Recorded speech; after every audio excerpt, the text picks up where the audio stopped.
नमस्ते, मैं डॉक्टर श्रवण कुमार जानू, गैस्ट्रोएंटरोलॉजिस्ट हूँ, medical gastroenterologist, care hospitals Malakpet. बहुत सारे लोगों को ये इंडाइजेशन का कंप्लेंट से आती है, जो खाना खाने के बाद बहुत सारा गैस होने लगती है, बहुत सारे डकारें आने लगती है, बहुत सारे उल्टी जैसे मन होने का फीचर्स हो जाती है, खट्टी डकार आ जाती है, मुंह में पानी आने का वो संभावना हो जाती है और खाना खाने के बाद ये खाना अटकने जैसा महसूस होती है।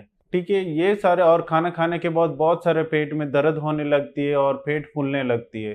ये वाली चीज़ों का हम बहुत सारे डायग्नोसिस होती है, बहुत सारे रीजंस हो सकती है। पहले नॉर्मल हम देखें तो पेट में गैस भरने की या पेट में दर्द होने की ये कारण होती है कि टाइम पे खाना नहीं खाना और जिस प्रकार का खाना खा रहे हैं हम। ठीक है, बहुत सारे लोग स्पाइसी फूड खाने की बहुत इच्छुक होते हैं।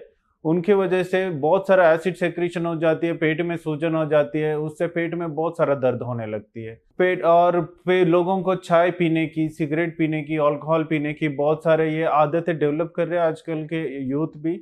इससे ना पेट में सूजन होती है और अल्सरेशंस फॉर्म होती है।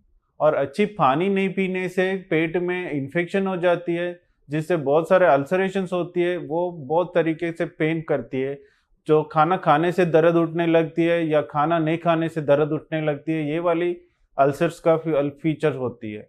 और खाना ये वाली स्पाइसी फूड खाने से एसिड बहुत ज़्यादा सेक्रीट हो जाती है, बहुत ज़्यादा रिलीज हो जाती है बॉडी में, पेट में। ये इससे क्या हो जाती है, पेट हैंडल नहीं कर पाते और रिलीज करने लगते हैं, जिससे हमें डकारें आने लगती है, ये खट्टी डकारें आने लगती है, जिसको ईसोफेजियल रिफ्लक्स डिसीज बोलते हैं। इसकी वजह से हमें बहुत सारे दिक्कत होती है। जो पेट में जो फूड पाइप होती है, ईसोफेगस बोलते हैं, उसमें भी अल्सरेशंस होती है। ये अल्सरेशंस अगर हम अटेंड नहीं किए, उससे खाना अटकना शुरू हो जाती है और खाना खाने से पेशेंट को बहुत सारे दर्द होने लगती है सीने के पीछे। और पेट के दर्द, ये ईसोफेगस का दर्द में हमें ऐसे लगती है जैसे हार्ट की पेन जैसा लगती है, जिससे पेशेंट को दर्द होने लगती है, जिससे पेशेंट को पसीने आ जाती है, पेशेंट को उल्टी हो जाती है। ये वाली पेन को हम हार्ट पेन से डिफरेंशिएट करना बहुत ज़रूरी होती है। और पेट में खाना खाने के बाद पेट में बहुत फूलना, पेट में बहुत फुलाई होना और पेट में ऐसे इतना डकारे आने लगना, ये वाली फीचर्स ना पेट का ना एम्प्टीइंग टाइम बोलते हैं। जो पेट प्रॉपर तरीके से खाना डाइजेस्ट नहीं कर पा रहे और उसको एम्प्टी नहीं कर पा रहे डिओडिनम में से, ये वाली ना गैस्ट्रोपैरेटिक वाली सिम्टम्स होती है। ये वाली नॉर्मली ओल्ड एज में होती है, खास करके डायबिटिक पेशेंट्स में ज़्यादा होती है। ठीक है, इसके लिए हम एक एंडोस्कोपी का प्रोसीजर करते हैं। एंडोस्कोपी के थ्रू हम एक वीडियोस्कोप होती है, वो अंदर देखते हैं, पेट को सारा एग्जामिन करते हैं। उससे हमें जो कुछ भी अगर अल्सरेशन है, सूजन है, ग्रोथ है, ये सारे दिखने शुरू हो जाती है।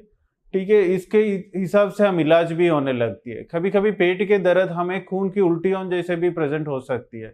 सो उसके लिए वो अल्सर से कहीं ब्लीड हो रहे, कहीं ब्लड वेसल से ब्लीड हो रहे, इसका भी इलाज हम तुरंत एंडोस्कोपी के थ्रू हम कर लेते हैं। सो एंडोस्कोपी करने से पहले हम पेशेंट को बोलते हैं बिना खाए, बिना कुछ पिए at least 6 to 8 hours of fasting को करना बहुत जरूरी होती है।